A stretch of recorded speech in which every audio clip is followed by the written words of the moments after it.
국회에 취재하고 있는 이승현 기자와 함께 자세한 내용 알아보도록 하겠습니다. 이승현 기자. 네, 국회 나와 있습니다. 네, 새정치연합의 김동철 의원 결국 탈당을 했군요. 네, 그렇습니다. 조금 전에 화면 보신 것처럼 지금 현재 탈당 선언 기자회견이 계속 진행이 되고 있습니다. 이 새정치연합 광주 3선 김동철 의원이 조금 전에 탈당을 선언했습니다. 이 안철수 의원 탈당 이후에 야권에 텃밭친 광주 지역에서 이 현역 의원이 탈당한 것 이번이 처음입니다.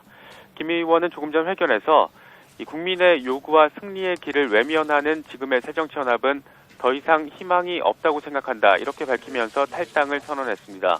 그러면서 창조적 파괴를 통한 야권 재편으로 정권 교체를 위해서 더 큰 길을 가겠다고 밝혔습니다. 특히 문재인 대표는 책임 리더십을 요구한 것을 대표 흔들기로 폄훼하고 총선 승리 해법을 제시한 것을 공천 구걸 세력으로 매도를 했다면서 더 이상 새정치연합에 머물 이유도 여지도 없다 이렇게 강조를 했습니다. 이 광주 광산 갑을 지역구로 둔 김 의원의 탈당으로 안철수 의원의 탈당 이후에 추가 탈당자 모두 4명으로 늘어나게 됐습니다. 이런 가운데 안철수 의원을 중심으로 한 탈당파들의 신당 창당 움직임에도 속도가 붙는 모습입니다. 이 탈당 뒤 독자 세력화에 속도를 내고 있는 안철수 의원은 내일 기자 간담회를 열고 창당 구상을 밝힐 예정입니다. 안 의원 측 관계자는 내일 안 의원이 간담회를 통해서 창당 실무준비단 출범 계획을 밝히는 등 창당 기본 일정 등을 설명할 것이라고 설명을 했습니다. 네, 그런가 하면 오후에는 여야 지도부 회동이 예정돼 있죠? 네, 그렇습니다. 여야 지도부가 오늘 국회에서 단판 회동을 열고 이 선거구 획정과 주요 쟁점 법안에 대한 단판을 벌일 예정입니다. 새누리당 김무성 대표와 원유철 원내대표, 또 새정치연합의 문재인 대표와 이종월 원내대표는 오늘 오후 3시에 국회에서 만날 예정입니다. 현재 선거구 획정과 관련해 여야는 비례대표를 7석 줄이고 또 지역구를 7석 늘리자는 데는 공감대를 형성했습니다.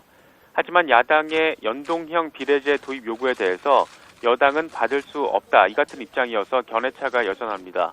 특히 쟁점 법안과 관련해서는 경제활성화법과 북한 인권법 등을 이 선거구 획정과 함께 일괄 타결하자 여기에는 대체로 공감대를 이뤘지만 이 노동개혁 5대 법안이 변수입니다. 새누리당은 5개 법안을 한꺼번에 처리하자는 입장인 반면 새정치연합은 기간제법과 파견법은 이 당 정체성과 어긋나서 절대 안 된다 이렇게 맞서고 있습니다. 네, 또 오늘 비공개 당정청 협의가 진행된다고요? 네, 그렇습니다. 정부와 새누리당은 오늘 낮 서울 시내 모처에서 비공개 당정청 협의회를 열고 이 서비스 산업 발전 기본법을 포함한 쟁점 법안 처리 방향을 논의합니다.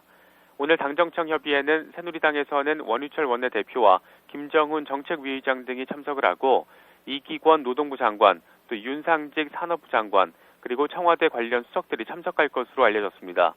당정청은 노동개혁 5대 법안과 이 서비스 산업 발전 기본법, 그리고 기업 활력 제고를 위한 특별법 등에 대한 여권 내 입장을 다시 한번 정리를 하고 야당과의 협상 전략을 협의할 것으로 전해지고 있습니다.